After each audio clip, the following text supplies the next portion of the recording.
Assalamualaikum warahmatullahi wabarakatuh. Waalaikumsalam warahmatullahi wabarakatuh. Innal hamdalillah nahmaduhu wa nasta'inuhu wa nastaghfiruh wa na'udzu billahi min syururi anfusina wa min sayyiati a'malina. May yahdihillahu fala mudhillalah wa may yudlilhu fala hadiyalah. Asyhadu an la ilaha illallah wahdahu la syarikalah wa asyhadu anna Muhammadan abduhu wa rasuluh. Ya ayyuhalladzina amanu taqullaha haqqa tuqatih wa la tamutunna illa wa antum muslimun. Ya ayyuhalladzina amanu taqullaha wa qulu qawlan sadida yuslih lakum a'malakum wa yaghfir lakum dhunubakum wa may yuti'illaha wa rasulahu faqad faza fawzan 'azima. Amma ba'd, fa inna asdaqal hadithi kitabullah wa khairal hadi Muhammadin sallallahu alaihi wasallam wa syarrul umuri muhdatsatuha fa inna kulla muhdatsatin bid'ah wa kulla bid'atin dhalalah wa kulla dhalalatin finnar. Alhamdulillah, senantiasa kita memuja dan memuji Allah Subhanahu wa taala karena berbagai macam curahan rahmat dan karunia-Nya yang dilimpahkan kepada kita seluruhnya, sehingga Allah Subhanahu wa taala kembali mempertemukan kita di tempat ini dalam keadaan walhamdulillah sehat walafiat. Baiklah adik-adikku sekalian, kita akan melanjutkan pelajaran kita di malam hari ini. Ini kita akan membacakan sebuah kitab yang berjudul Kitabut Tauhid, di mana dalam kitab ini membahas secara rinci tentang perkara-perkara akidah, perkara-perkara tauhid. Yang ini merupakan pokok-pokok dari ajaran Islam. Karena perkara inilah Allah Subhanahu wa taala mengutus Rasulnya. Karena perkara inilah Allah Subhanahu wa taala turunkan kitab-kitabnya. Karena perkara inilah langit dan bumi masih tegak sampai saat ini. Karena perkara inilah sehingga hamba-hamba Allah yang soleh, wali-wali Allah Subhanahu wa taala berjuang untuk tetap menegakkan kalimat ini, kalimat tauhid, kalimat la ilaha illallah. Baiklah adik-adikku sekalian, kita sudah masuk pada pembahasan tentang perintah-perintah Allah Subhanahu wa taala, di mana kita sudah menjelaskan pada pertemuan yang telah berlalu, yaitu perintah-perintah Allah Subhanahu wa taala. Yang pertama adalah janganlah kalian mempersekutukan Allah Subhanahu wa taala dengan sesuatu apapun itu. Kemudian berbuat baik kepada kedua orang tua dan seterusnya. Kemudian di sini Allah Subhanahu wa taala berfirman, wa anna hadza siratim mustaqima fattabi'uh wa la tattabi'us subul fatafarraqu bikum an sabilih. Allah Subhanahu wa taala berfirman, dan bahwa yang kami perintahkan ini adalah jalanku yang lurus, maka ikutilah dia dan janganlah kalian mengikuti jalan-jalan yang lain, karena jalan-jalan itu mencerai-beraikan kalian dari jalannya. Di sini Allah Subhanahu wa taala mempertegas dan memperjelas bahwa jalan yang lurus itu adalah ini yang Allah Subhanahu wa taala sebutkan sebelumnya, yaitu jalan ketauhidan, jalan yang jauh dari mempersekutukan Allah Subhanahu wa taala dengan sesuatu apapun. Kata Allah Subhanahu wa taala, inilah jalanku yang lurus, maka ikutilah dia. Dan ini, di dalam ayat ini terdapat perintah dari Allah Subhanahu wa taala untuk kita mengikutinya. Perintah ini menunjukkan kewajiban atas setiap muslim dan muslimah untuk mentaati perintah tersebut. Wajib untuk mengikuti jalan-jalan yang Allah Subhanahu wa taala tuntunkan tersebut, dan tidak boleh dia keluar dari jalan itu. Dan janganlah kalian mengikuti jalan-jalan yang lain, karena jalan-jalan yang lain itu mencerai-beraikan kalian dari jalan yang lurus. Maksudnya, apabila kalian mengambil jalan dari selain jalan yang Allah Subhanahu wa taala tuntunkan, niscaya kalian akan tersesat dari jalan yang lurus. Niscaya kalian akan tercerai-berai dari jalan-jalan tersebut. Dan ini adalah kejelekan bagi seorang hamba, di mana apabila dia sesat dari jalan yang dituntunkan, di mana apabila dia keluar dari jalan yang dituntunkan, maka sungguh dia akan mengalami kegelapan. Dia akan mengalami kesesatan demi kesesatan, dan dia akan mengalami perceraian. Tidak berada di atas ketetapan, tidak berada di atas kebenaran, dan tidak berada di atas jalan yang lurus. Di sini Allah Subhanahu wa taala memerintahkan kepada kita untuk kita senantiasa berada di atas jalan yang lurus. Al-Qurtubi rahimahullah ta'ala mengatakan, ini adalah ayat yang sangat agung yang dikaitkan dengan ayat yang sebelumnya. Di dalam ayat ini Allah Subhanahu wa taala melarang dan memerintahkan kita dan memperingatkan untuk tidak mengikuti selain dari jalannya, sebagaimana yang telah dijelaskan oleh hadis-hadis Nabi sallallahu alaihi wasallam maupun perkataan-perkataan ulama as-salaf. Jadi ayat ini dijelaskan juga oleh sebuah hadis dari Nabi sallallahu alaihi wasallam tentang jalan Allah Subhanahu wa taala yang lurus ini.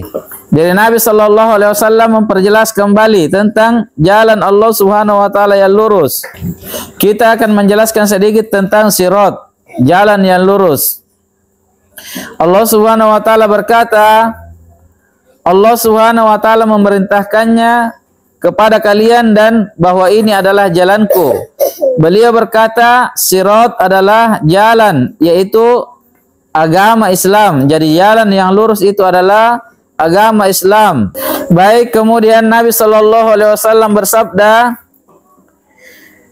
sebuah hadis dari Imam Ahmad, An-Nasai, Ad-Darimi, Ibnu Abi Hatim, dan Al-Hakim rahimahullahu ta'ala.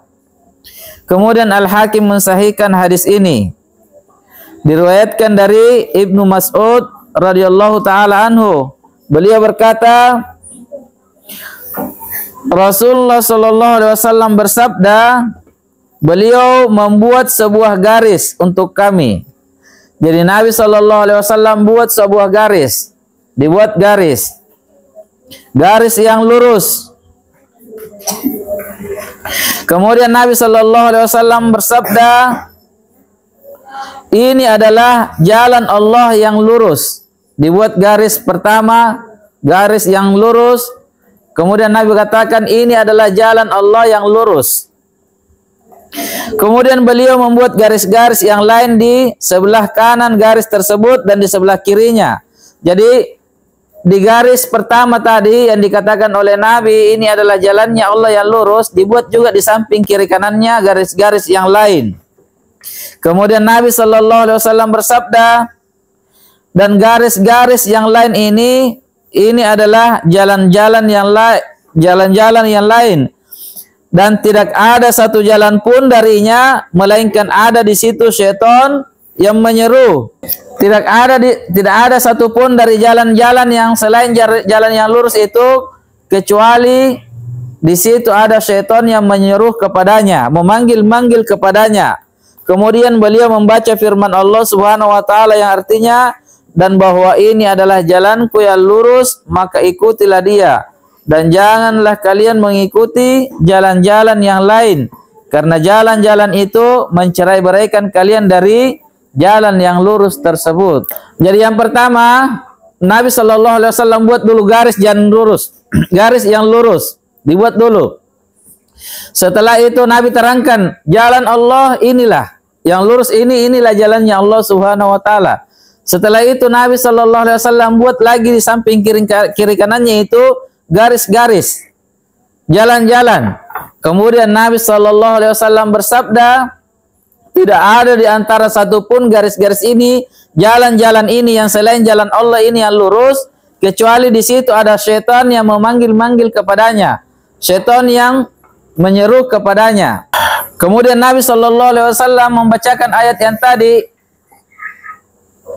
Dan di dalam ayat itu kita diperintahkan untuk mengikuti jalan Allah Subhanahu wa taala yang lurus tersebut, dan kita dilarang untuk mengambil jalan-jalan yang selain itu, garis-garis itu, karena di situ adalah jalan-jalannya syaitan. Di sana ada syaitan-syaitan yang senantiasa memanggil-manggil. Dia panggil kita ke lembah-lembah kehinaan, ke jalan-jalan kesesatan. Maka jangan pernah kita mau keluar dari jalan Allah Subhanahu wa taala yang lurus. Jangan sekali-kali kita terpeleset dari jalan Allah Subhanahu wa taala yang lurus. Kapan kita keluar, maka kita akan berada di atas jalan-jalan syaitan. Kapan kita terpeleset keluar, maka kita akan berada di atas jalan-jalan kesesatan, di mana tidak ada satu jalan pun dari selain jalan Allah Subhanahu wa taala ini, kecuali di sana terdapat syaitan-syaitan yang menyeru. Ada syaitan yang menyeru kepada kesyirikan, jalan-jalan kesyirikan. Ada syaitan yang membuka jalan-jalan kebid'ahan, dosa-dosa yang merupakan dosa yang lebih besar dari dosa besar, di bawahnya syirik. Kemudian ada syaitan-syaitan yang menyeru kepada jalan-jalan dosa demi dosa. Kemudian ada syaitan-syaitan yang menyeru kepada jalan-jalan syahwat. Kemudian ada syaitan-syaitan yang menyeru kepada jalan-jalan yang melalaikan kita dari hal yang lebih afdol, hal yang lebih utama. Selalu ada syaitan di situ yang menyeru di jalan-jalan selain dari jalan Allah Subhanahu wa taala yang lurus ini. Oleh karena itu adik-adikku sekalian, perlu kita untuk tetap berpegang teguh di atas jalan Allah Subhanahu wa taala ini. Apa jalan Allah Subhanahu wa taala yang lurus itu? Itulah agama, itulah Islam, dan Islam itu dibangun dari dua ilmu. Dibangun dari dua ilmu, yaitu Al-Qur'an dan sunnah Nabi sallallahu alaihi wasallam yang sahih di atas pemahaman para sahabat. Islam itu lahir dari dua ilmu ini, dari Al-Qur'an dan sunnah Nabi sallallahu alaihi wasallam yang sahih, yang dipahami oleh para sahabat Nabi sallallahu alaihi wasallam. Oleh karena itu jangan ada yang mau keluar dari dua perkara pokok ini, Al-Qur'an dan sunnah Nabi sallallahu alaihi wasallam dengan pemahaman para sahabat. Kapan kita keluar dari Al-Qur'an dan sunnah, maka sungguh kita telah keluar dari jalan yang lurus. Kapan kita keluar dari jalan yang lurus, maka kita akan berada di atas jalan-jalan syaitan, jalan-jalan kesesatan, jalan-jalan yang menyeru kepada fitnah demi fitnah, dosa demi dosa, kehancuran demi kehancuran. Paham ini adik-adikku sekalian? Pegang teguh, kuat-kuat, pegang kuat-kuat apa yang Allah Subhanahu wa taala tuntunkan ini.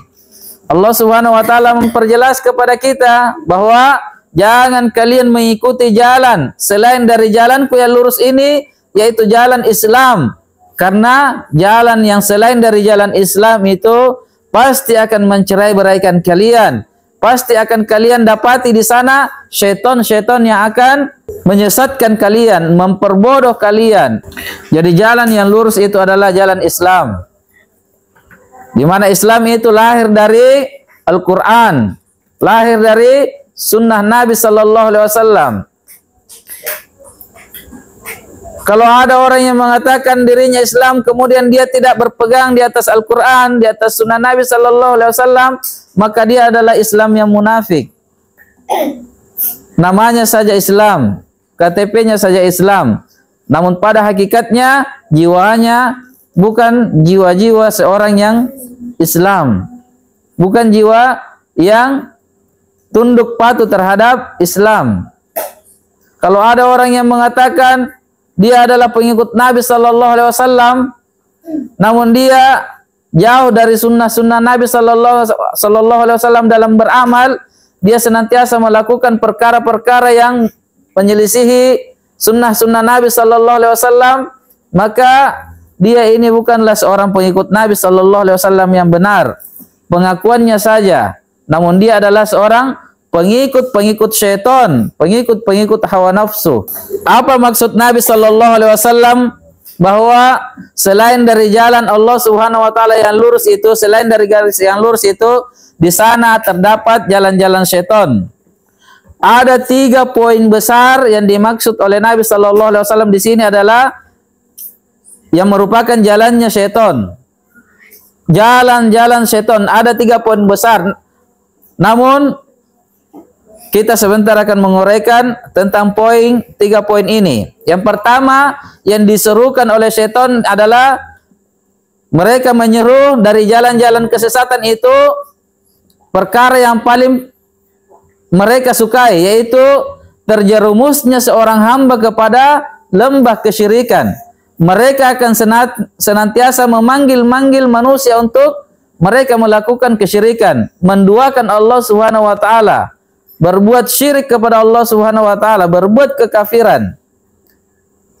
Dan inilah yang paling disenangi oleh syaitan untuk seorang manusia, untuk seorang yang memperhambakan diri kepada Allah Subhanahu wa taala. Mereka senantiasa memanggil-manggil hamba itu untuk mereka bisa terjerumus kepada kesyirikan kepada Allah Subhanahu wa taala, dosa syirik. Kemudian yang kedua, jalan-jalan syaitan itu adalah mereka mengajak manusia untuk senantiasa melakukan perkara-perkara bid'ah, di mana perkara bid'ah ini lebih dicintai oleh syaitan daripada dosa-dosa besar. Dan dia, perkara bid'ah ini, bid'ah dalam agama itu dosanya, ukuran dosanya, tingkatan dosanya di bawahnya syirik, di atasnya dosa-dosa besar. Kenapa demikian? Kenapa dosa bid'ah itu sampai-sampai menduduki posisi di atasnya dosa-dosa besar dan di bawahnya pas dosa syirik? Karena dosa bid'ah itu adalah dosa yang sangat dicintai oleh syaitan. Lebih dicintai oleh syaitan daripada dosa mencuri. Bid'ah itu lebih dicintai oleh syaitan daripada dosa minuman keras. Bid'ah itu lebih dicintai oleh syaitan daripada dosa-dosa besar yang lainnya. Kemudian yang ketiga adalah syaitan senantiasa menyuruh seorang hamba untuk terjerumus kepada perkara dosa demi dosa, maksiat demi maksiat. Ini 3 poin besar yang merupakan jalan-jalan inti dari syaitan yang senantiasa diserukan kepada manusia. Telah kita menguraikan banyak tentang penjelasan tentang tauhid, tentang kesyirikan kepada Allah Subhanahu wa taala. Sudah banyak yang kita jelaskan. Dan di sini kita akan menjelaskan sedikit lebih banyak tentang perkara bid'ah. Adik-adikku sekalian, perlu kita ketahui kenapa Allah Subhanahu wa taala melarang kita melakukan perkara-perkara bid'ah ini, perkara-perkara baru. Kata Nabi sallallahu alaihi wasallam, man amila amalan laisa alaihi amruna fahuwa raddun. Siapa yang melakukan perkara-perkara baru, siapa yang melakukan amalan-amalan yang kami tidak mencontohkannya, yang kami tidak memerintahkannya, maka sungguh amalan itu tertolak, tidak diterima. Jadi perlu kita ketahui sebelumnya bahwa bid'ah itu adalah seseorang yang melakukan sebuah pekerjaan atau sebuah amalan yang dengan amalan itu dia mengharapkan pahala di sisi Allah Subhanahu wa taala, namun amalan itu sama sekali tidak ada contohnya dari Nabi. Nabi sallallahu alaihi wasallam tidak mengerjakan perkara itu, tidak mau mengerjakan ibadah itu. Maka inilah yang dimaksud perkara bid'ah. Lalu kenapa syaitan lebih mencintai bid'ah ini daripada dosa-dosa besar yang lainnya? Karena ketahuilah adik-adikku sekalian, perbuatan bid'ah itu, pelaku bid'ah itu, mereka melakukan bid'ah itu dalam keadaan mereka menganggap apa yang mereka lakukan itu adalah sebuah kebenaran. Sementara yang mereka lakukan itu adalah mereka menyelisihi tuntunan Nabi Shallallahu Alaihi Wasallam. Jadi mereka itu sulit untuk bertaubat karena yang mereka lakukan mereka anggap adalah sebuah kebenaran. Beda dengan pelaku maksiat, beda dengan pelaku dosa-dosa yang lain.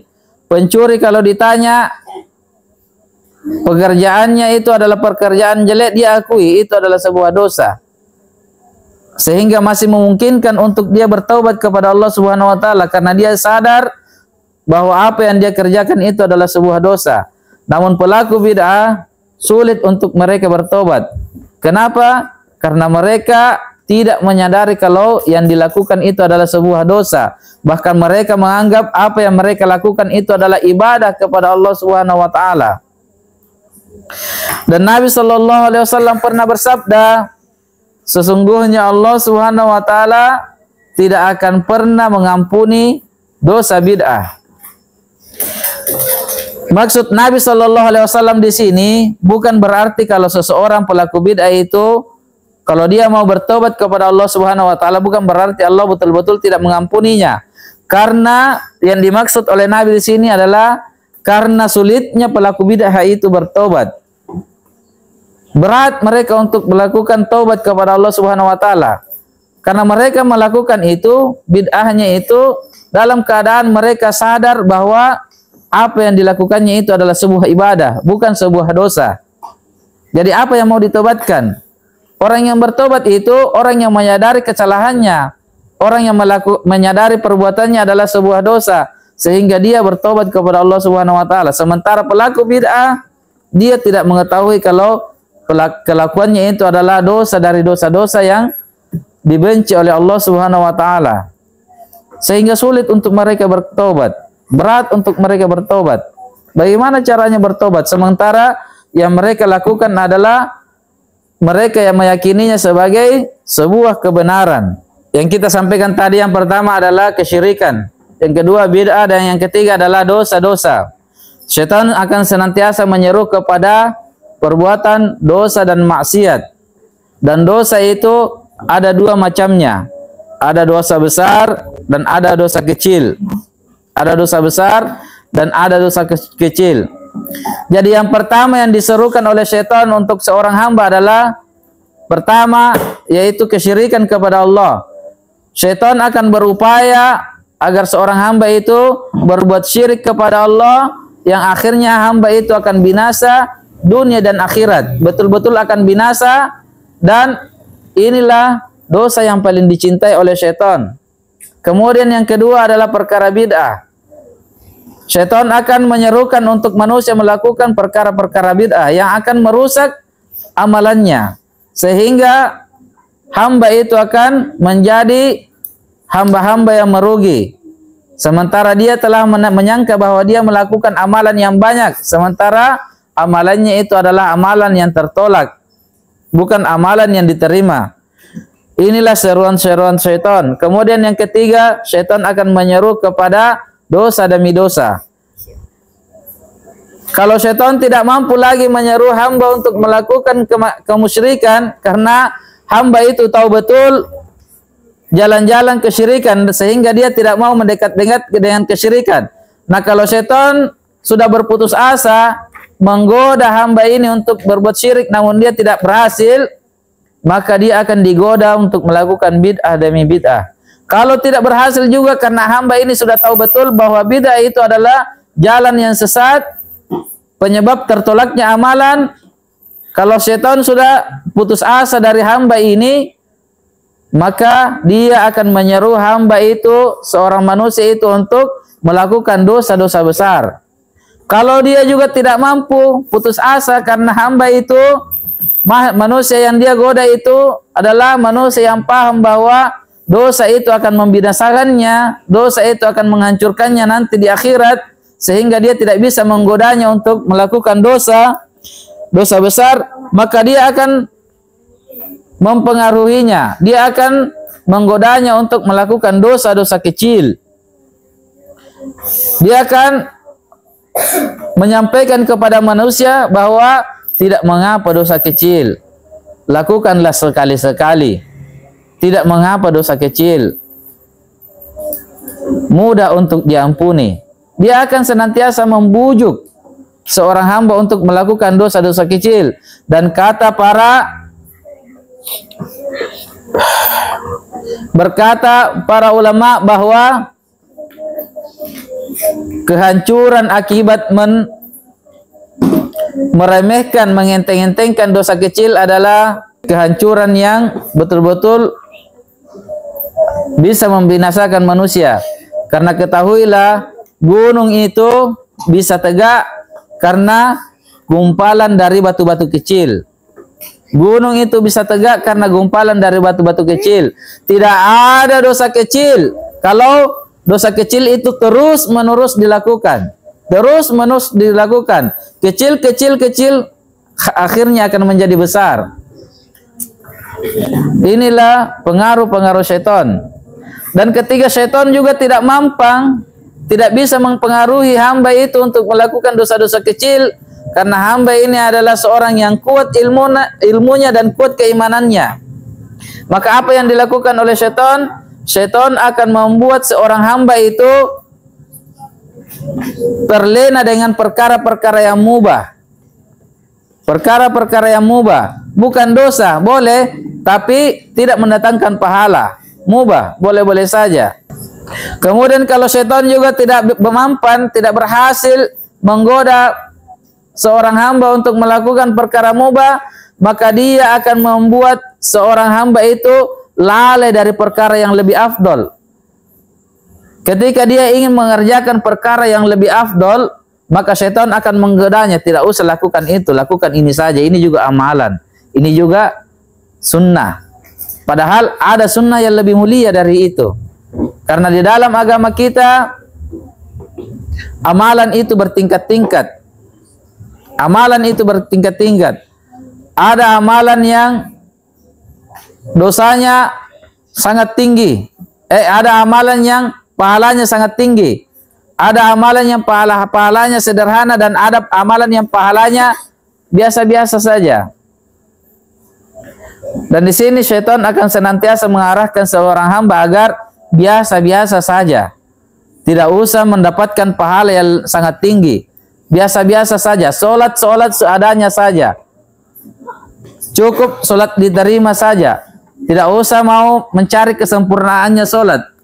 Kalau kita cari kesempurnaannya solat, kan pahalanya sangat besar yang akan kita raih, yang akan kita dapatkan.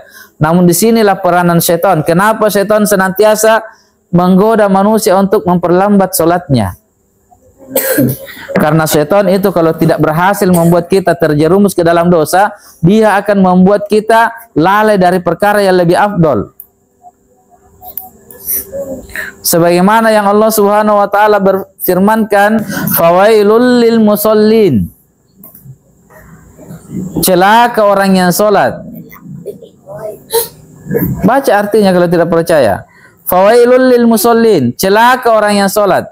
Siapa yang salatnya celaka di sini kata Allah Subhanahu wa taala, alladzina hum an salatihim sahun, yaitu orang-orang yang lalai dari salatnya. Apa makna lalai di sini? Dia lalai dari menunaikan salat itu, lalai dari rukun-rukunnya, lalai dari pelaksanaannya, lalai dari kekhusyuannya. Jadi jangan pikir kalau saya sudah sholat sudah pasti selamat, belum tentu. Karena Allah Subhanahu wa taala katakan ada juga orang yang sholat celaka. Sholatnya orang yang bermain-main. Sholatnya orang yang tidak serius dalam sholatnya. Sholatnya orang yang sekedar melaksanakannya saja. Dia tidak perhatikan sholat itu mau diterima atau tidak, yang penting dia sholat. Main-main sholatnya. Alladzina hum yura'un, yaitu orang-orang yang berbuat riya dalam sholatnya. Inilah orang-orang yang celaka kata Allah Subhanahu wa taala. Sholat tapi celaka. Inilah di sini, ini poin penting yang ingin saya sampaikan adik-adikku sekalian. Poin penting di sini, poin yang ingin kita jelaskan. Sesungguhnya sadarilah adik-adikku sekalian, yang membuat kita lalai itu adalah syaitan. Maka jangan kalian ikuti perintah-perintah syaitan. Jangan kalian mau mengikuti bisikan-bisikan syaitan. Dan jangan kalian mau menjadi kawan-kawan syaitan. Karena kata Allah Subhanahu wa taala, sesungguhnya syaitan itu adalah musuh yang nyata bagi kalian. Maka jangan kalian jadikan sebagai teman. Jangan ikuti bisikan-bisikan syaitan. Jangan ikuti arahan-arahan syaitan. Dia akan senantiasa menggoda kita. Kalau kita datang tepat waktu di awal takbir imam, kita akan meraih pahala yang sempurna, lengkap bersama imam.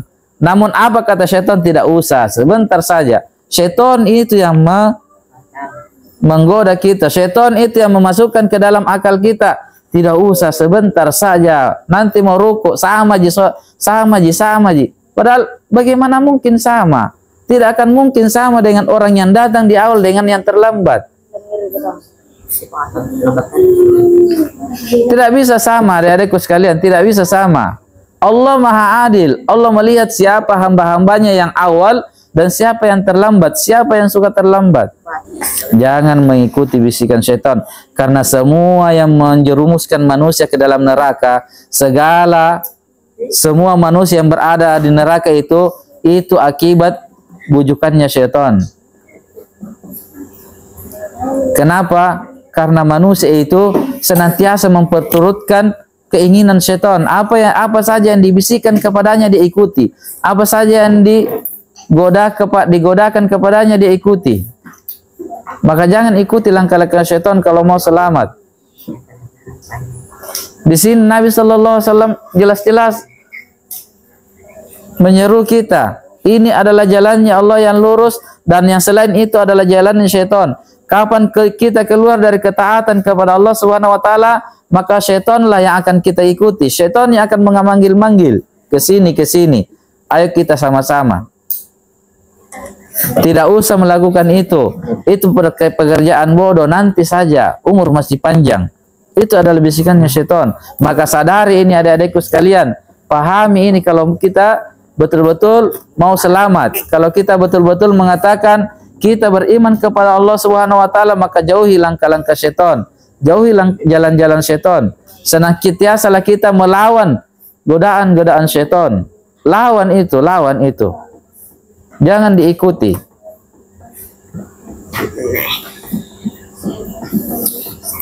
Banyak jalan-jalan syaitan untuk menyesatkan manusia.